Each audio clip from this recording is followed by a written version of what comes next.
యేసు రక్తమే జయం పరిచర్య. ప్రియ రక్షకుడైన యేసుక్రీస్తు నామమున ఈ ఉదయకాలమున మీ అందరికీ శుభములు కలుగునుగాక. మీరు శోధనలో ప్రవేశించుకుంటున్నట్లు మెలకుగా ఉండి ప్రార్థన చేయుడి. ఆత్మ సిద్ధమే కానీ శరీరము బలహీనమని పేతురుతో చెప్పిన దేవుని వాక్యము సెలవిస్తున్నది. నా ప్రియ సహోదరి సహోదరులారా, దేవుని వాక్యాన్ని మనం ఆచరణలో పెట్టాలి. ప్రతిరోజు వాక్యాన్ని చదవాలి.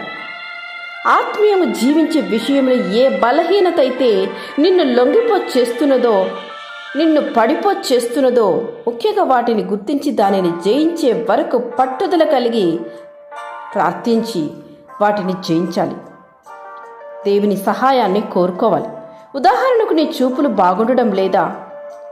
ఒక స్త్రీని మోహపు చూపుతో చూచు ప్రతివాడు అప్పుడే తన హృదయమందు ఆమెతో వ్యభిచారము చేసినవాడగునని యేసయ్య చెప్పెను. ఈ వాక్యాన్ని నీ హృదయంలో పెట్టుకొని పాపపు చూపులు జయించడానికి ప్రయత్నం చేసి ఆయన చెంత నీ యొక్క హృదయాన్ని, నీ కళ్ళను అర్పించాలి.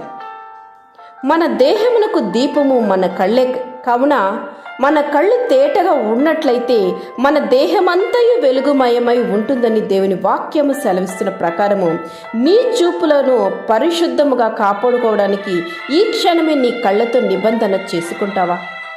ప్రతి చెట్టు తన ఫలము వలన తెలియజేయబడును. నీవు దేవుని బిడ్డవై ఉన్నావని నీ యొక్క జీవితము నీవు నడవడిక వలనే తెలియపరుస్తుంది.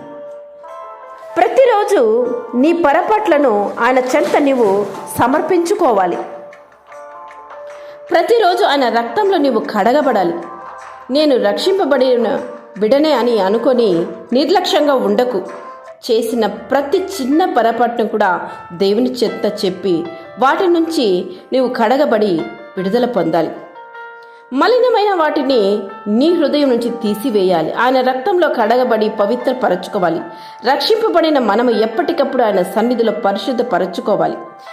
అందుకే దావీదు భక్తుడు ఇలా అంటున్నాడు, నేను పవిత్రుడనగనట్లు హిస్సోపుతో నా పాపమును పరిహరింపుము, హిమము కంటేను నేను తెల్లగా ఉండునట్లు నీవు నన్ను కడుగుము, నా దోషములన్నింటినీ తుడిచివేయుము, దేవా నా యందు శుద్ధ హృదయము కలుగు చేయమని దావీదు వలె ప్రతిరోజు ప్రార్థించు. ప్రార్థనలో సమయాన్ని ఎక్కువగా ఆయనతో గడపడానికి అలవరుచుకో. అప్పుడే నీ జయ జీవితము ఉంటుంది. సాతాను నీవు ఎప్పుడైతే బలహీన పడతావో ఆత్మీయంగా నిన్ను మింగడానికి, నిన్ను పడద్రోయడానికి, నిన్ను అపవిత్రపరచడానికి, నిన్ను దేవునికి దూరం చేయడానికి పొంచి ఉన్నాడని మరవకు. సాతాను వేసి ఎత్తుగడలను నువ్వు తీసివేయడానికి, ఆ శోధనను జయించడానికి నీవు ప్రార్థన జీవితాన్ని అలవరుచుకుంటేనే తప్ప వాటిని నీవు జయించలేవు. మనం కూడా దానియేలు వలె ముమ్మారు ప్రార్థించే అలవాటు పెట్టుకోవాలి. ప్రార్థన చేసేవాడు పాపము చేయలేడు. కనుక నీవు ప్రార్థన జీవితాన్ని అలవరుచుకొని క్రమశిక్షణతో దేవుని ప్రార్థించు. అప్పుడే నీవు రక్షింపబడతావు, విడుదల పొందుతావు. నీ ఆత్మీయ జీవితం ఇంకా బలంగా ఏర్పడుతుంది. యవన ప్రాయంలో ఉంటున్న నీవు ఇటువంటి పాపంలో నీలో మొలకెత్తి ఉన్నదేమో ఒకసారి పరిశీలించుకో.